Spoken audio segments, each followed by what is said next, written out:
Good afternoon मेरे प्यारे बच्चों। गुड आफ्टरनून, सभी ज्वाइन कर चुके हैं आज के इंग्लिश क्लास में। आप लोगों का स्वागत है। ये इस साल का पहला इंग्लिश क्लास है। तो पहले आपको बहुत सारी शुभकामनाएं एंड कंग्रेचुलेशंस। आप लोग 5वीं कक्षा से 6th क्लास पहुंच गए हैं, आप 6वीं कक्षा पहुंच गए हैं। वेरी गुड, आपने अच्छी तरह परीक्षा दी है, आपने एग्जाम्स अच्छी तरह लिखे हैं। तो आज आप कहाँ पे आए हैं? आप 6th क्लास, अगले क्लास में पहुंच गए हैं। तो उसके लिए बहुत बहुत बधाइयाँ, यानी कि congratulations. When you have to greet someone when they are done something good, when they have done something good, जब उन्होंने कुछ अच्छा किया हो, कुछ हासिल किया हो, तो आप कौन सा शब्द यूज करते हैं? कंग्रेचुलेशंस। क्या कहते हैं?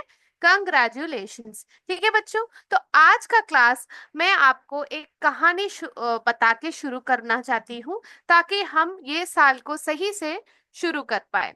ठीक है, तो आप लोगों को कहानी सुननी है? Are you ready to hear the story? एक छोटी सी कहानी है, बहुत अच्छी कहानी है। ठीक है, तो शुरू करते हैं। मैं एक कहानी सुनाती हूँ। यस, पुट्टपुर सेवापुरी स्कूल, आपने जवाब दे दिया है। तो हम क्या करते हैं यहाँ पे? हम शुरू करते हैं कहानी। तो बच्चों, ये पता है, ये एक 24 साल का लड़का है, अ 24 old boy. He was sitting on a train. ये तो मैंने यहाँ पे एक ट्रेन में एक सीट पे बैठा है एक 24 साल का लड़का। कितना उम्र है बच्चे का, आदमी का? 24 years ओल्ड। ठीक है बच्चों। तो ये कहाँ पे है? ट्रेन में है, यात्रा कर रहे हैं। So what is he doing? क्या कर रहा है? Seeing out of the window. जब वो विंडो से बाहर देख रहा है, वो चिल्ला के कह रहा है, खुशी से, he shouting, dad look, the trees are going behind. देखो पापा, पेड़ सब पीछे की तरफ जा रहे हैं। उसका उम्र कितना है बच्चों? 24 years। 24 years का मतलब है 24 साल। 24 साल तो एक बड़ा आदमी है। पर ये बहुत खुशी से उछल के कह रहा है, देखो पापा, जब मैं बाहर देख रहा हूँ तो पेड़ सब पीछे की तरफ जा रहे हैं।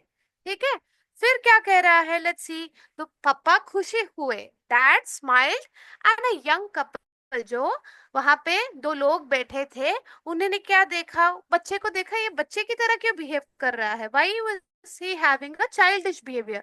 तो why was a 24 year old having a childish behaviour? Childish behaviour का मतलब क्या है? बच्चों जैसे हरकत करना को चाइल्डिश बिहेवियर कहते हैं। क्या कहते हैं? चाइल्डिश बिहेवियर क्यों है करके वो सोच रहे थे कि ये ऐसे बच्चों की हरकतें क्यों कर रहा है, पेड़ को देख के इतना खुश क्यों हो रहा है? पेड़ तो पीछे ही जाते हैं जब हम आगे बढ़ते हैं, तो ये क्यों खुश हो रहा है? तो इन्होंने देखा बट कुछ बोला नहीं। ठीक है, देन व्हाट हैपेंड? वापस लड़के ने बोला, डैड, पप्पा, look, the clouds are running along with us. देखो, जो बादल है हमारे साथ दौड़ रहे हैं, कहने लगा ये 24 year old बॉय। ठीक है, व्हाट डिड ही से? बादल भी हमारे साथ भाग रहे हैं, पेड़ पीछे की तरफ जा रहे हैं। तो क्या हुआ? जो पास में दो लोग बैठे थे, पति पत्नी, उन्होंने क्या किया? उन्होंने पिताजी से कहा कि अरे, आपके बच्चे को कोई अच्छे डॉक्टर को दिखा दीजिए। व्हाट डिड दे से? कि लड़के को कोई डॉक्टर, अच्छा सा एक डॉक्टर दिखा दीजिए, उन्होंने कहा। ठीक है बच्चों। तो क्या हुआ पता है बच्चों? तो वो बूढ़े आदमी ने, यानी कि जो इनके पापा है, जो उनके जो ये 24 year old बॉय के जो पापा है, उन्होंने कहा, हाँ जी, मैं इसको डॉक्टर को दिखा के ही ले आ रहा हूँ, अस्पताल से वापस आ रहा हूँ, I am coming back from the hospital.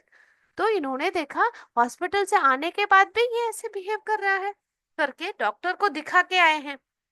तो उनके पापा ने कहा कि we are coming back from the hospital.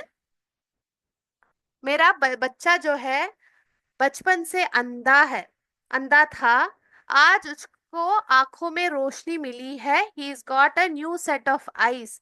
तो ये पहली बार रेल में यात्रा कर रहा है, और पहली बार 24 साल में पहली बार वो देख पा रहा है कि पेड़ पीछे जा रहे हैं, कि बादल हमारे साथ दौड़ रहे हैं। तो ये वह पहली बार देख रहा है। क्या था ये? क्यों ऐसे बिहेव कर रहा था? क्यों इस तरह से बर्ताव कर रहा था? Because he was blind from birth. जब अंधे को क्या बोलते हैं? ब्लाइंड कहते हैं। आप ये शब्द लिख सकते हैं, कोई अंधा होता है तो आप क्या कहते हैं? ब्लाइंड कहते हैं बच्चों। तो यहाँ पे he just got his eyes today, आज ही इनकी आंखों में रोशनी पाई गई है बच्चों। तो इससे हमें क्या पता चलता है? इस छोटी सी कहानी से हमें क्या पता चलता है कि हर एक आदमी को कोई वजह होती है, उनकी कोई कहानी होती है। तो हमें किसी को जज नहीं करना चाहिए। डोंट जज पीपल, डोंट जज people before you truly know them. उनको अच्छी तरह जानने के बाद आप उनके बारे में एक अभिप्राय बना सकते हैं, परंतु उससे पहले आप जज ना कीजिए। डोंट जज पीपल यानी कि किसी का पहले से एक अभिप्राय मत बना रखिए। उनको जानने के बाद आप अभिप्राय बनाए तो ठीक है, परंतु उससे पहले उनकी कहानी ना जाने पहले आप कुछ अपने मन में समझ के ना बैठिए, क्योंकि हर एक पर्सन का जो प्रोग्रेस है अलग होता है। कोई कोई अच्छी तरह पढ़ पाता है क्योंकि उनको अच्छी तरह समझ में आ जाता है, कोई कोई थोड़ा पीछे रह जाता है। वो बहुत कोशिश करते हैं, बहुत मेहनती होते हैं, पर उनको थोड़ा समय लग जाता है, क्योंकि हर एक आदमी अलग अलग है, हर एक बच्चा अलग अलग है। तो इस हिसाब से मेरे प्यारे बच्चों, आप क्या नहीं करेंगे? किसी को जज नहीं करेंगे। तो डोंट जज पीपल, ये है आज का स्टोरी। आपके सहपाठियों को आप जज ना कीजिए, आपके क्लासमेट्स को जज ना कीजिए। ठीक है? प्यार से बने रहिए, प्यार से पढ़े और आगे बढ़िए। ठीक है बच्चों? तो आज का क्लास हम शुरू करते हैं इस एक लेसन के साथ। ठीक है? तो शुरू करते हैं आज का कविता, पहला चैप्टर 1, जहां पे आपको अच्छा एक कविता है, बहुत एक खूब अच्छा कविता है, लर्निंग टुगेदर। लर्निंग टुगेदर आपका कविता है, जहां पे कवि का नाम हमें पता नहीं है। कविता को कौन लिखता है? कवि लिखता है, जो उनको क्या कहते हैं? इंग्लिश में पोएट कहते हैं।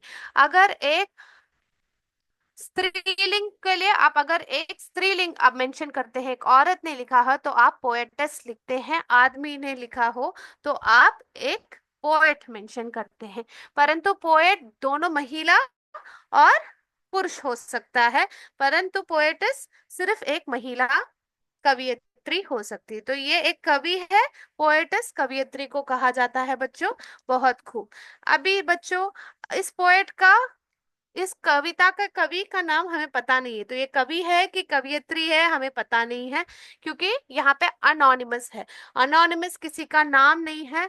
अनोनिमस का मतलब है अनाम या गुमनाम, हमें नाम नहीं पता है। ठीक है बच्चों? अनोनिमस का मतलब है अनाम या गुमनाम, यानी कि हमें कोई नाम नहीं पता है। मेरे साथ उच्चारण कीजिए, अनोनिमस। ठीक है बच्चों? Very good. तो let's go to the lesson poem. और मैं आपके साथ स्क्रीन शेयर करती हूँ, साथ ही साथ मेरे साथ पढ़िए बच्चों, और हम आज का कविता पूरा करते हैं।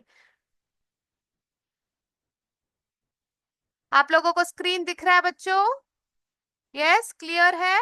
तो अभी हम शुरू करते हैं आज का कविता। तो यहाँ पे बच्चों देखिए,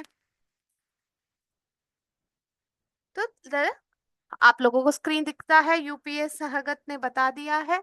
तो यहाँ पे देखिए पहला पंक्ति जो आता है, 6th grade is a special place. Special place मतलब क्या है? एक विशेष स्थान है।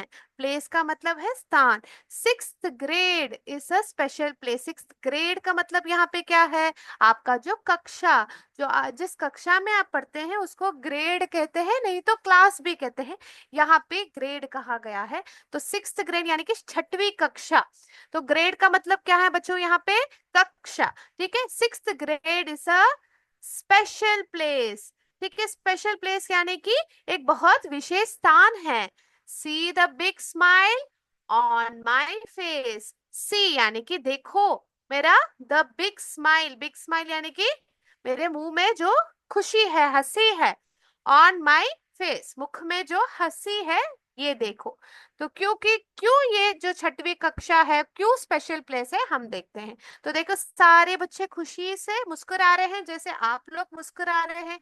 या आप पांचवी कक्षा से छठवीं कक्षा आ गए, तो एक अच्छी जगह, एक विशेष स्थान पे आप लोग आ गए हैं। ठीक है बच्चों। तो देखिए इसके बाद क्या कह रहे हैं। Our class is a great team. क्या है बोल रहे हैं, our class is a great team. Great team यानी कि बहुत एक अच्छा टीम है बच्चों। We make our teachers beam. तो टीम का मतलब क्या होता है, जब आप लोग एकजुट होके एक काम की ओर, जैसे फुटबॉल का टीम होता है, ठीक है, 11 लोग 12 लोग होते हैं, क्रिकेट में 11 लोग होते हैं, तो फुटबॉल का टीम होता है, क्रिकेट का टीम होता है, ठीक है, वॉलीबॉल का टीम होता है। ये जो खेल होते हैं उनको टीम कहते हैं। तो टीम का मतलब क्या होता है, आप लोग एक साथ एक गोल की ओर काम कर रहे हैं, ठीक है, एक दिशा के ओर आप काम कर रहे हैं, एकजुट होके एक दूसरे का साथ देना, तो उसको कहते हैं great team. We make our teachers beam. समूह, बहुत सही। समूह, समूह ग्रुप को भी कहते हैं। टीम को आप लोग स्पेलिंग देख लीजिए, TEAM है। Our class is a great team. We make our teachers beam. Teachers यानी कि आपके जो छात्र हैं उनको आप क्या करते हैं बच्चों, आपके जो टीचर्स हैं आपको आप क्या करते हैं, जो आपके साथ छात्र हैं वो लोग सब आपके अच्छी तरह टीम बन के रहते हैं, और आपके जो टीचर्स हैं उनको क्या करते हैं, खुश करते हैं, बीम करते हैं। ठीक है बच्चों। तो our class is a great team, we make our teachers beam. तो पहला पंक्ति क्या था, 6th grade is a special place, see the big smile on my face.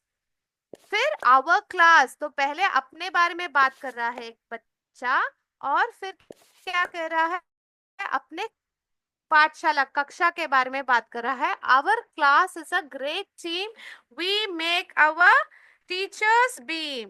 Teachers beam, ठीक है बच्चों। तो नेक्स्ट लाइन इज, हमारे जो शिक्षक को, भीम का मतलब यहाँ पे क्या है बच्चों, भीम का मतलब आपको क्या पता है, जब खुशी से उछलते हैं, खुशी से मुस्कुराते हैं, उसको कहते हैं बीम। तो हम हमारे शिक्षकों को जब खुश करवाते हैं, ठीक है, उसको कहते हैं बीम। ओके, स्पेलिंग लिख लीजिए, BEAM, बीम। यहाँ पे देखिए दोनों राइमिंग वर्ड्स है। टीम, यहाँ पे देखिए बच्चों, टीम और बीम राइमिंग वर्ड्स है, यानी कि उनका जब साउंड सुनते हैं एक ही तरह का ध्वनि है, team and beam. So our class is a great team, we make a teachers beam. Okay, now next part of the poem देखते हैं। Next, we work hard each busy day. We work hard each busy day यानी कि work hard का मतलब क्या है बच्चों, कड़ी मेहनत करना।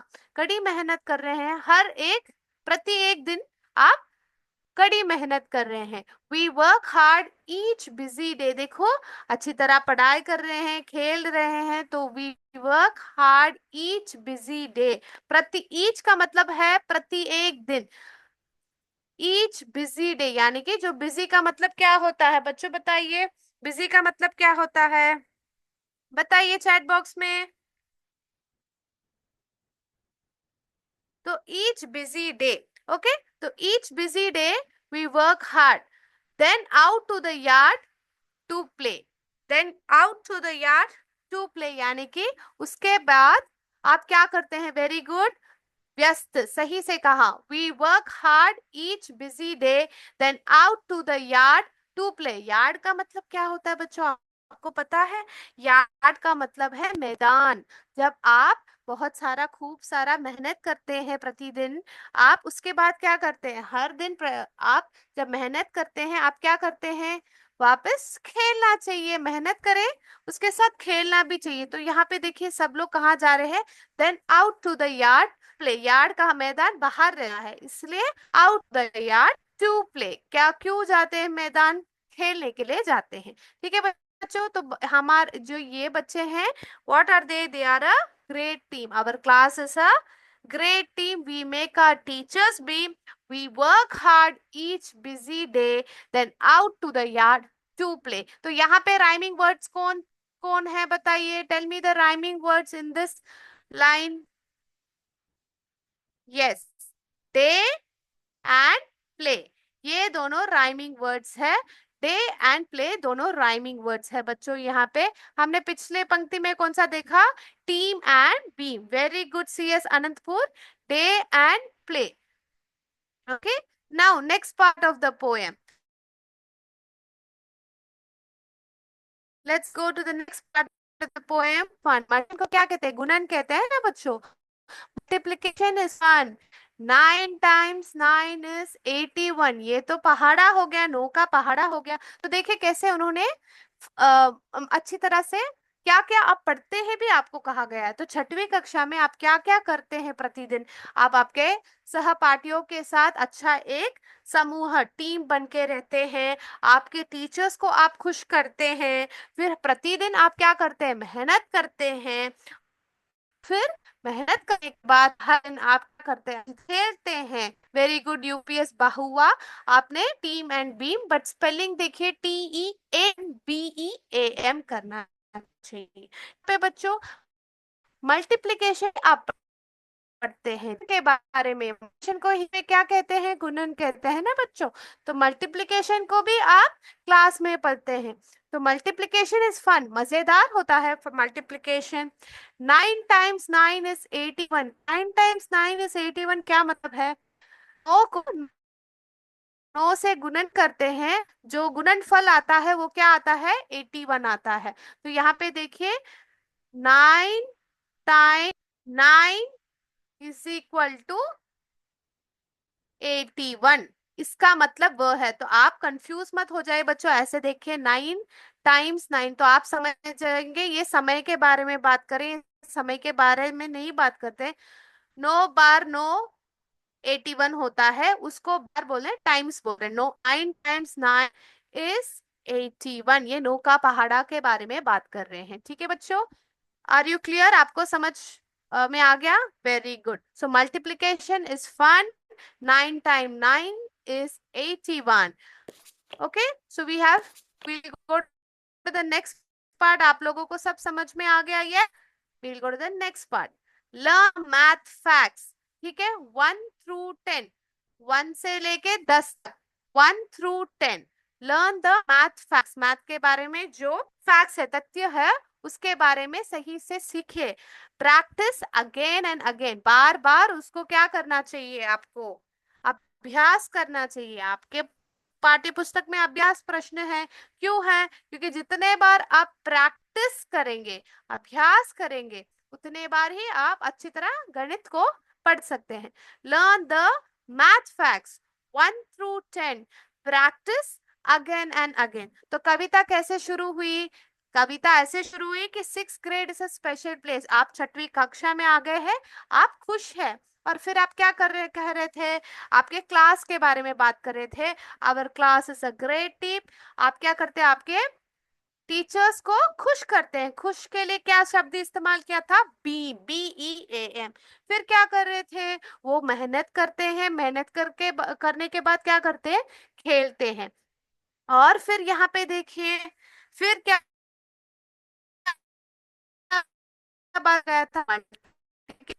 क्या है? तो यहाँ पे देखिए, learn the math facts 1 through 10, practice again and again. तो आपसे कहा जाए,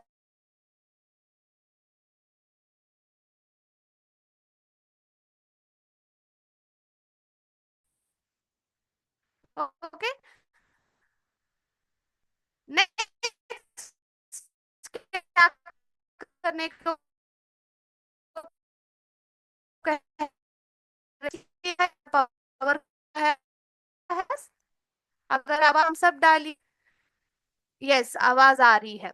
play a game, sing a song, इसका मतलब क्या है? एक खेल खेलिए, एक गाना गाइए। Sing lots of fun all year long. यहाँ पे राइमिंग वर्ड, पूरे साल आप मस्ती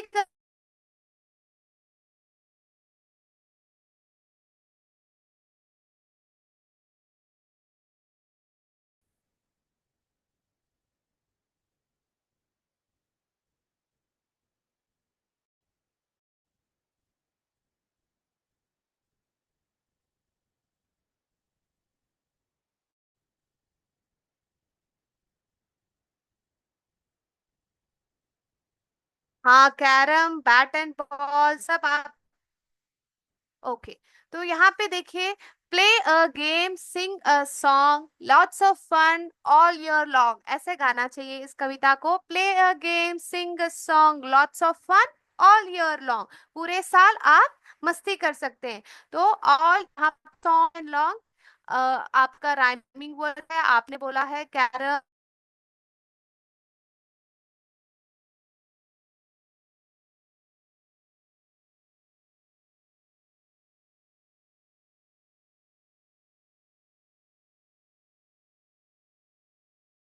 देखते हैं बच्चों यहाँ पे, बुक्स टू रीड, किताबें आपको पढ़ना चाहिए। पोएम्स टू से, जैसे हम अभी कविता कह रहे हैं, books to read, poems to say, learning new things every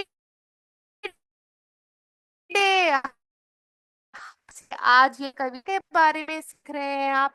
तो आप क्या करते हैं जब छठवीं का क्लास आ जाते हैं, जब आप कविता पढ़ते हैं, किताबें पढ़ते हैं, कविता जब आप कहते हैं, कविता को जब आप कहते हैं, poems to say, learning new things every day. अभी इस पंक्ति में राइमिंग वर्ड्स कौन कौन है बताइए? वो what are the rhyming words here? Say and every every day.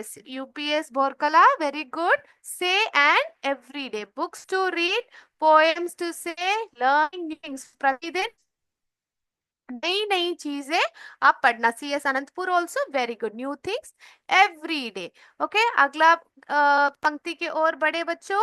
Yes, reading यानी कि पढ़ना, राइटिंग यानी कि लिखना, spelling too, reading, writing, spelling too, so much to learn, much to do. यहाँ पे देखिए बच्चों, आप कंफ्यूज मत हो जाइए। यहाँ पे टी के साथ दो ओ आ रहे हैं, डबल ओ आ रहा है, यहाँ पे टी ओ आ रहा है। इन दोनों के बीच में फर्क क्या है?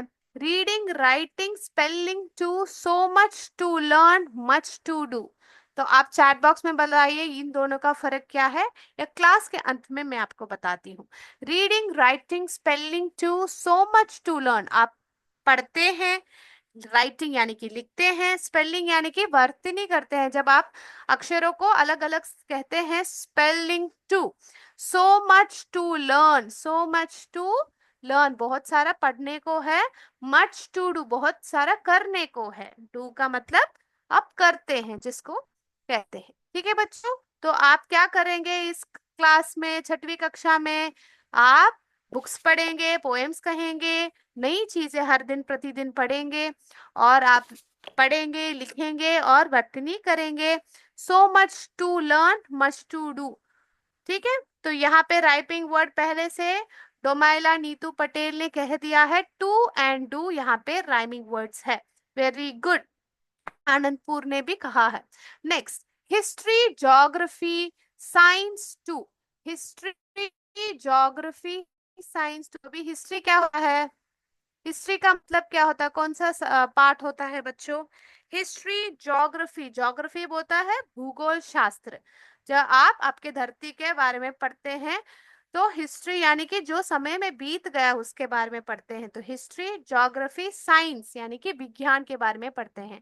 तो इसके बारे में भी, यस वेरी गुड, इतिहास, हिस्ट्री का मतलब है इतिहास, ज्योग्राफी यानी कि भूगोल शास्त्र, साइंस का मतलब है विज्ञान। ये तीनों पार्ट आपके क्लास में होंगे, इसके बारे में सब अभी आप पढ़ेंगे। तो यहाँ पे देखिए, जब आप तीन चीज के बारे में बात कर रहे हैं, तब टू, इसके बारे में भी आप पढ़ेंगे, तब आप टी ओ ओ का इस्तेमाल कर रहे हैं। वी इवन लर्न, हम ये भी पढ़ते हैं अबाउट द ओशन ब्लू, यानी कि जो महासागर है वो नीला रंग होता है, ये भी हम पढ़ते हैं।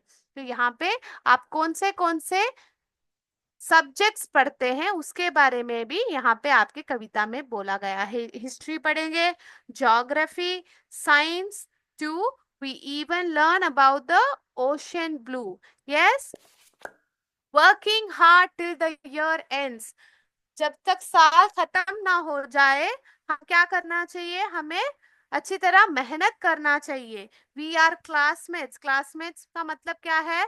क्लास यानी कि कक्षा, राइट?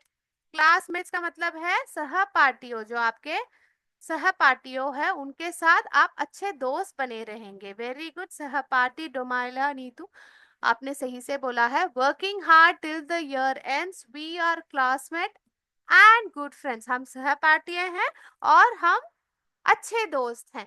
ठीक है, तो आप हिस्ट्री ज्योग्राफी पढ़ेंगे, उसके साथ ही साथ आप अपने जो दोस्त हैं उनके साथ भी आप सही से रहेंगे। ठीक है, now next part of the poem, we are proud of the progress. Progress का मतलब यहाँ पे क्या होता है, जो प्राउड का मतलब क्या होता है, गर्व। हमें गर्व है, किस बात पे गर्व है, of the progress we have made. Progress यानी कि जो आप आगे बढ़ते हैं, जो प्रगति करते हैं, उसके लिए आप खुश है, आपको गर्व है अपने आप पे। यहाँ पे देखिए बच्चों, वी आर का स्पेलिंग अलग से लिखा है। यहाँ पे वी, यहाँ पे अपोस्ट्रोफी और यहाँ पे आर ई। तो ये अपोस्ट्रोफी किस लिए है, ए के बदले यहाँ पे अपोस्ट्रोफी आया है बच्चों, अपोस्ट्रोफी आया है। We are proud of the progress, यहाँ पे ए के बदले अपोस्ट्रोफी आया है बच्चों, ये थोड़ा आप ध्यान दीजिए। We are proud of the progress, yes very good, meaning सही से बोला। We are proud of the progress we have made, we are getting ready for the 7th grade. यहाँ पे देखिए बच्चों, यहाँ पे भी एक अपोस्ट्रोफी आ रहा है। ये क्यों आ रहा है यहाँ पे बताइए, ये किसके बदला है। वी हैव का स्पेलिंग क्या है, HAVE है हैव का स्पेलिंग। तो HA के बदले यहाँ पे अपोस्ट्रोफी आ गया, वी हैव मेड। ठीक है, ये थोड़ा एक शॉर्ट फॉर्म है। ठीक है, तो यहाँ पे देखिए, we are proud of the progress we have made, we are getting ready for the 7th grade. जो आपने प्रगति किया है उस पे आपको गर्व है, और आप किसके लिए तैयारी कर रहे हैं, आपके अगले कक्षा के लिए, 7वें कक्षा के लिए आप यहाँ पे प्रोग्रेस कर रहे हैं। Very good. 6th grade is a special place, यहाँ पे राइमिंग वर्ड्स क्या है, यहाँ पे देखिए, वी आर प्राउड के बाद made and grade, made and grade are the rhyming words here. Next, last part of the poem.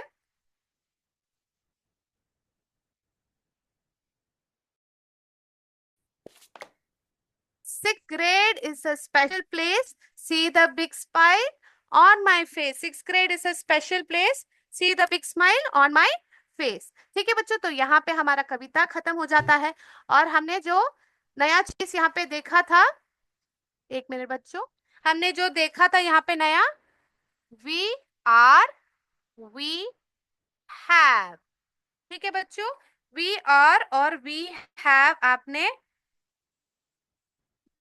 देखा था। वी आर का मतलब है वी आर, VAAR, तो यहाँ पे अपोस्ट्रोफी के बदले, ठीक है, अपोस्ट्रोफी। ठीक है, इसको कहते हैं कॉन्ट्रैक्शन, कहते हैं बच्चों, इसको कहते हैं कॉन्ट्रैक्शन।